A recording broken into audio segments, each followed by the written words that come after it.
इंसान की औलाद है वो इंसान का नहीं। सारे हिंदू मुस्लिम सिख ईसाई बौद्ध सब लोग मिलकर के इस जमीन जो वक्त की जमीन है इसको हड़पने की जो कोशिश है ये काला कानून के जरिए इसको कभी कामयाब नहीं होने देंगे।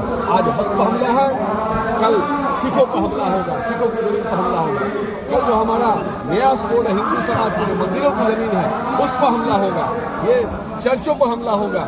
ये जमीन खोर लोग हैं, ये जमीन लेकर के अपने उद्योग हम लोगों को जो मजबूती दिया है और जो सेकुलर कैरेक्टर जो हिंदुस्तान की तहजीब रही है, जो हिंदुस्तान की पहचान रही है अनेकता में एकता, जो भारत की गंगा जमनी संस्कृति है उसको मजबूती प्रदान की है और उससे देश के अंदर एक संदेश दिया है कि लालू प्रसाद जी जैसा नेता, तेजस्वी जी जैसा नेता जब तक है इस मुल्क में मुसलमानों के साथ, अक़लियतों के साथ कोई हकतलफी नहीं कर सकता। मायने रखती है, उसके बाद तो हम लड़ेंगे, हर रोड को गुलजार कर देंगे, सदन में विवश कर देंगे हम उन लोगों को जो ये सोच रहे हैं कि आवाज नहीं उठेगी। और आज हम सत्ता 15-20 साल अभी दे रहे कि 15-20 साल, अरे 5 साल में के अंदर तुम निकल जाओगे। और युग की बात करते हो, सब युग चला गया, अब आया बाबा साहब का युग और इस युग को युगों तक जाएगा। इस बात को याद रखना, जो कभी खत्म नहीं होगा। वो कर्तव्य और वो हमारी खून में, अगर हमारी सांसों ने हमारे शरीर को साथ दिया तो ये चीज हम बहुत जल्द दिखा के रहेंगे।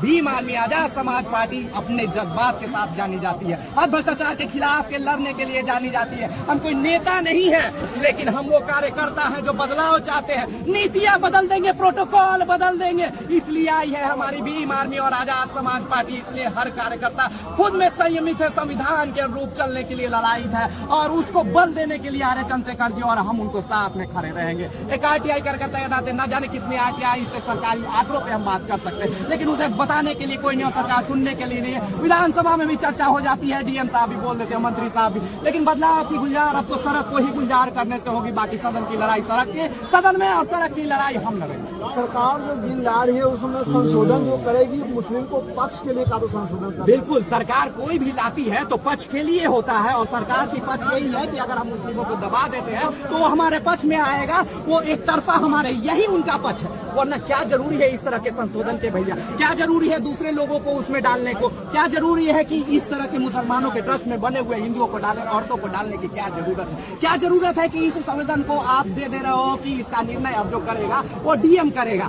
और डीएम, अरे डीओ इतने चोर पड़े हुए हैं जो कि कितने पड़े हुए, ये सरकारी खाका के अनुसार हम बोल रहे हैं, नहीं तो उन पे एलिगेशन जो हम लगा रहे हैं जांच कर लो। अभी तो तुम्हारा 2 डीओ पकड़ाया, अगर तुम्हारे सारे डीओ में से 90% चोर न निकल जाए तो मेरे ऊपर FIR कर देना और मैं स्वतः उसको स्वीकार करूँ। महाबोधि महाविहार जो मंदिर में पांडे लोग जो बैठे हुए उस पर क्या कहेंगे?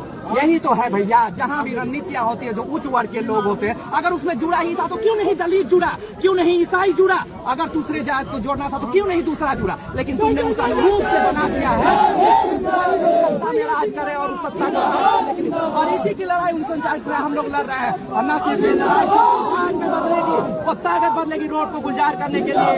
हमारी एक ताकत है जय भीम की, जो अपना गूंज रहे हैं, ये सिर्फ हमारी ताकत और बल देगी। लड़ाई तो तुम्हारे कलम की धार। और यादव जी ने जब आडवाणी जी रथ लेकर जब चले थे 1990 में, 23 अक्टूबर 1990 को रात को 1:30 बजे उनको अरेस्ट करने का काम किया था जब वो रथ लेकर चले थे राम जन्मभूमि का। तो हमारे नेता शुरू से ही चाहते हैं कि हम लोग आपस में मिलजुल के रहिए, देश हम सबों का है, हम सबों का खून शामिल इस मिट्टी में, ये देश किसी के बाप का नहीं है। अगर मांगे पूरी नहीं होती है तो आपके नेता तो हमारे जो देखिए मांगे नहीं पूरी होती, जो हमें संविधान ने अधिकार दिया शांतिपूर्ण ढंग से धरना देने का, बोलने का, वही तो हम कर रहे हैं। गांधीवादी तरीके से हम लोग आंदोलन कर रहे हैं। जो लेकिन ये जनता बता रही है, यहाँ की रोजे में भीड़ बता रही है, जहाँ जो हिंदू मुस्लिम सिख ईसाई और बुद्ध के लोग, हर तबके के लोग जो आए हैं, दलित भी आए, सब लोग हैं, वो ये बता रहे हैं कि सरकार के इस कदम से भारत की जनता बहुत नाराज है। आप चाहते हैं कि ये बिल वापस हो जाए? बिल्कुल वापस फौरन हो जाना चाहिए, इससे पहले हो जाना चाहिए। अगर सरकार नहीं सुनती है तो क्या आगे के स्टैंड लेंगे? नीतीश कुमार वक्त बिल वापस लेना होगा, वक्त बिल वापस लेना होगा, वक्त बिल वापस लेना होगा, वक्त बिल वापस लेना होगा।